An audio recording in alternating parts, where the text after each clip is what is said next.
Magandang umaga po muli. At isang karangalan po muli ay makapag-share ako ng salita po ng ating Panginoon. Ano po, sa magitan ng channel na ito.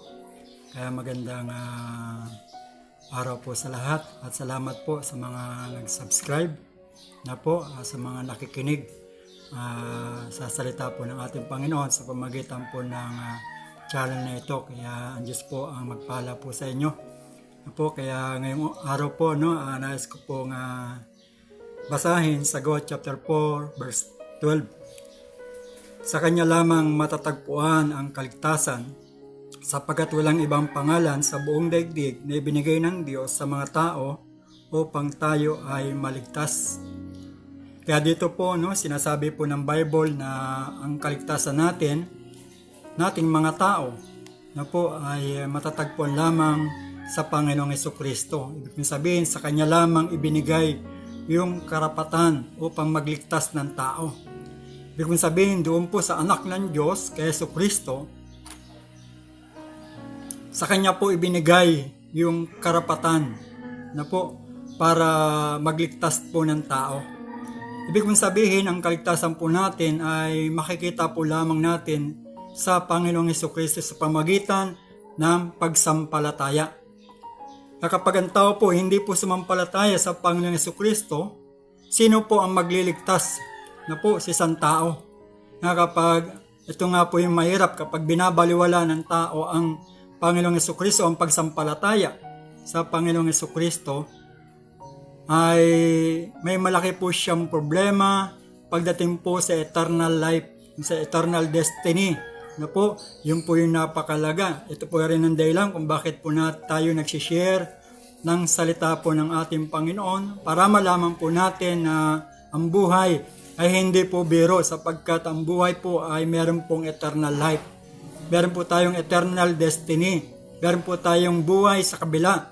Ibig sabihin, kapag hindi po natin ito binigyan ng pansin, lalo na po, pag tayo umalis na sa mundong ito, ay magkakaroon po tayo ng problema. Kaya napakalaga na malaman po natin na kailangan natin ang Panginoong Hesukristo, at kailangan natin sa Kanya, tayo sumampalataya sa Kanya, sapagkat according dito sa Sagot chapter 4 verse 12, sa Kanya lamang matatagpuan ang kaligtasan, sapagkat walang ibang pangalan sa buong daigdig na ibinigay ng Diyos sa mga tao upang tayo ay maligtas. Kaya nga po ang kaligtasan hindi natin makikita sa iba. Na po, kahit anong gawin po natin bilang mga tao, siyempre tayo po mga tao, ay talaga naghahanap. Kaya nga po, mapapansin po natin, nagkaroon ng iba't ibang mga sekta, nagkaroon po ng iba't ibang mga reliyon o fellowship sa kapakanan ng kaligtasan. Naghahanap po tayo. Pero tandaan po natin, ang kaligtasan po natin, hindi po natin makikita sa reliyon, sa fellowship, sa sekta, kundi ang kaligtasan natin makikita natin kay Hesukristo.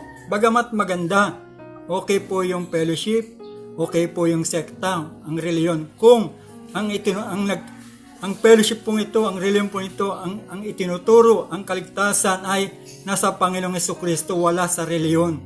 Kayo po yung pinakamaganda, Ibig sabihin na doon tayo nakabase, nakapokus ang ating kaligtasan.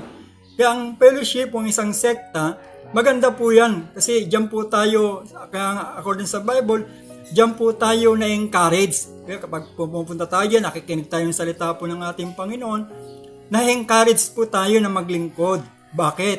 Kasi according sa Bible, may pangako ang Panginoon, siya'y babalik. Kaya nga po, may fellowship para ma-encourage tayo na maglingkod sa Panginoon para madatnan niya tayo na sa kanyang pagbabalik na karapat-dapat. Kasi kapag hindi tayo nadatnan na karapat-dapat, ay mahirapan tayo na makapasok sa kaharian ng Diyos o makasama sa kanyang pagbabalik. Kaya okay yung fellowship. Subalit kung ang fellowship ay nakapokus ang kaligtasan ng tao, sinasabi nila nasa kanila, mali po yun. Sabagat dito sa Bible, ang kaligtasan ay matatagpuan sa Panginoong Hesukristo. Kaya nga ito pong Bible, ito po yung ating final na talagang dito tayo babase. Ito po kung ano po yung sinasabi ng Bible, dito po tayo nakabase. Kaya ang kaligtasan natin na sinasabi po ng Bible ay ito po ay matatagpuan sa Panginoong Jesucristo. Kaya sabi nga po ay sapagkat walang ibang pangalan sa buong daigdig na ibinigay ng Diyos sa mga tao upang tayo ay maligtas. Ibig sabihin, tanging kay Jesus lamang natin makikita. Kahit ito pa pangalan pa ng Diyos. Sapagkat dito sa Bible, sa Gawa chapter 4 verse 12, kay Jesucristo lamang matatagpuan. Kaya nga po, kapag tayo lumapit sa pangalan ng ibang Diyos, hindi po tayo doon maliligtas. Kundi sa pangalan po lamang ni Jesucristo. Kaya nga dapat ang tao sasampalataya sa Panginoong Jesucristo para sa kapakanan ng kaligtasan. Kaya nga po napakalaga, malaman po natin, maintindihan po natin na ang kaligtasan ay nasa Panginoong Jesucristo, hindi po sa ating mga sariling mga desisyon, sarili nating mga gawa. Kaya sabi po rito, basahin po natin sa Efeso chapter 2, verse 8. Basahin po natin. Sapagkat dahil sa kagandaang loob ng Diyos, kayo ay naligtas sa pamagitan ng pananampalataya. At ito'y kaloob ng Diyos, hindi mula sa inyong sarili. Hindi ito bunga ng inyong mga gawa, kaya't walang may pagmamalaki ang sinuman. Kaya ang kaligtasan po natin, hindi po natin ito tinatrabaho. Hindi po natin ito pinagsikapan. Kundi ang kaligtasan po natin nasa Panginoong Jesucristo. Ang pagpunta po sa fellowship, bunga po lamang ito ng ating pagsunod sa Diyos. Ito lamang ay bunga ng pagsunod sa kalooban ng Diyos. Sa ating mga paggawa ng mabuti, ito lamang ay isang pagsunod sa kalooban ng Diyos. Pero hindi yun ang magliligtas sa atin. Ang kaligtasan po ay ang pagsampalataya natin sa Panginoong Jesucristo. Kaya tandaan po natin, kahit ano pang gawin po natin kapag hindi tayo sumampalataya, kahit marami ka pang reliyon, hindi ka naman sumasampalataya sa Panginoong Jesucristo, kahit napakabuti mong tao, hindi mo makikita dyan ang kaligtasan. Ang kaligtasan, according sa Gawa chapter 4 verse 12, kay Jesucristo lamang makikita, matatagpuan ang kaligtasan. Kaya sana maintindihan mo, maunawaan mo, na maunawaan natin bilang mga tao, ang kaligtasan ay hindi nakabase doon sa gusto natin. Dito ako, maganda itong reliyon. Yung maghahanap ka sa sarili mo dahil ito maganda itong marami rito, maganda rito, okay rito, Tandaan natin na ang kaligtasan natin ay nakabase sa ating pagsampalataya sa Panginoon. Ang Diyos po ang may gawa, hindi po tayo mga tao ang may gawa ng ating kaligtasan. Sasampalataya tayo sa Panginoong Jesucristo. Doon po nakabase ang ating kaligtasan, hindi po sa sarili nating gawa. Kaya yung mga mabubuting gawa, yung pagpunta natin sa fellowship, ito lamang isang pagsunod sa kalooban ng Diyos. Ibig sabihin, dahil nang tayo sumampalataya sa Panginoong Jesucristo, obligado tayong sumamba at sambahin ang ating Panginoong Diyos sa buhay po natin. Obligasyon natin yon bilang mga tao. Ibig sabihin, kaya tayo pumupunta doon, nagbabasa tayo ng Bible, nakikinig tayo ng salita ng ating Panginoon para po lumago tayo sa paglilingkod sa Diyos. Kaya po may fellowship, kaya po may sekta. Pero ang kaligtasan, tandaan po natin mga kapatid, ay makikita sa Panginoong Jesucristo po lamang. Ibig ko po sabihin, ang akin pong sinishare po sa inyo ay ang patungkol kung kayo nung matatagpuan ang kaligtasan. Ibig ko po sabihin na ang kaligtasan natin ay hindi natin makikita sa iba. Ibig po sabihin ang kaligtasan ay tanging kay Jesucristo lamang makikita at matatagpuan. Kaya sana maintindihan po natin or hindi natin ma-misinterpret ito pong ating i-share. Ibig kong sabihin ang ating mga gawa, ito lamang ay bunga ng ating pagsunod sa Diyos.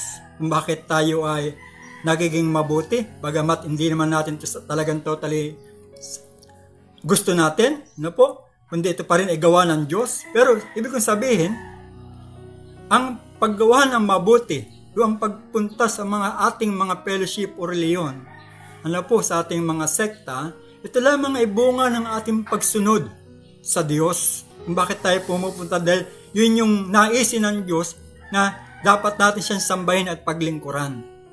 Kaya again, ang kaligtasan ay makikita at matatagpuan lamang sa Panginoong Jesucristo, sa pamamagitan ng pagsampalataya natin sa Kanya. Ibig sabihin, kapag ang tao ay hindi sumampalataya sa Panginoong Jesucristo, ay hindi niya makikita ang kaligtasan. Kaya sana maintindihan po natin, kaya nga po ang kaligtasan, hindi mo makikita yan sa pangalan ng ibang Diyos. Kahit pangalan pa yan ng Diyos, hindi natin diyan makikita ang kaligtasan. Subalit sa according sa Gawa chapter 4, verse 12, kay Jesucristo lamang makikita, sa Kanya lamang matatagpuan ang ating mga kaligtasan. Bakit mahalaga ang pagsampalataya sa Panginoong Jesucristo? Unang-una, lagi ko natin sinasabi, meron tayong eternal destiny, at walang bilang tao, wala tayong kakayanan para mailigtas according sa sarili nating mga gawa. Wala tayong kakayanan na pwedeng magligtas sa atin para itong mga gawa natin ay makatulong patungo doon sa langit. Kaya nga po napakalaga na tayo pong mga tao po ay sumampalataya sa Panginoong Jesucristo. Kasi meron pong impyerno, meron din pong langit. Kaya lagi kong sinasabi sa church, kung wala sanang impyerno, hindi natin kailangan na sumampalataya siguro sa Panginoon. Hindi tayo mangangamba o hindi tayo matatakot na mapunta sa impyerno. Kasi kung wala talagang impyerno. Subalit, according sa Bible, merong impyerno. Yun ang dahilan kung bakit namatay ang Panginoong Jesucristo. Para sagipin tayo, na huwag mapunta doon sa impyerno. Subalit, meron tayong gagawin. Bilang mga tao, kailangan natin sumampalataya sa Panginoong Jesucristo. Kailangan natin bigyan ng puwang sa puso natin ang pagsampalataya sa Panginoong Jesucristo. Kaya itong channel nito, kaya sana makatulong po sa atin para malaman natin kung ano po ang ating gagawin. Kaya marami pa tayong pag-aaralan sa channel nito. Kaya sana subaybayan po natin lagi, panoorin, pakinggan ang channel na ito, ang video ito, para marami po tayong matuto. Kaya isang bagay po ito napakalaga para po matuto po tayo, malaman po natin ang kalagahan ng salita ng ating Panginoon sa buhay po natin. Kaya salamat din po sa inyong pong mga pakikinig at sa inyong oras para po pakinggan po ang video ito, ang mga salitang ito ng ating Panginoon. Kaya isang karangalan po sa akin na kayo po ay mashiran din ng salita ng ating Panginoon para malaman po natin na kailangan natin ang pagliligtas ng Diyos sa buhay po natin. Kailangan natin ang Kanyang salita. Ayun lang po, at bago tayo magtapos, unang-una ay salamat po sa inyong lahat. God bless po sa inyo. At bago po tayo magtapos, tayo po yung manalangin sandali. Tayo po ay yumuko at pumikit. Amang Diyos, salamat po sa oras pong ito, sa pangangaral ng iyong salita. Ikaw po yung magpala sa lahat po ng makakarinig. Panginoon, makakapanood ng bidyong pong ito, ikaw po ang magpala sa kanila, magbukas ng kanilang mga puso isipang espiritual upang maintindihan nila ang iyong mga salita. Salamat po Panginoon sa oras pong ito. Ikaw rin po ang siyang sa lahat po na makakarinig. Ikaw po ang mag-ingat ng kanilang mga buhay. Gabayan niyo po sila. Ilayo sa mga aksidente at kapamakan at sa mga mayroong karamdaman magsigaling sa pangalan ng Panginoong Yesus. At Lord, tulungan niyo po kami na magkaroon kami ng burden, kauhawa na alamin ang mga salita mo at hanapin ka namin sa aming buhay. Ama, salamat po sa oras pong ito. Ikaw po ang siyang maluwalhati at may taas sa ngalan po ng iyong bugtong na anak na amin pong Panginoong Hesus. Amen. Amen. Kaya God bless po sa inyong lahat. Thank you po.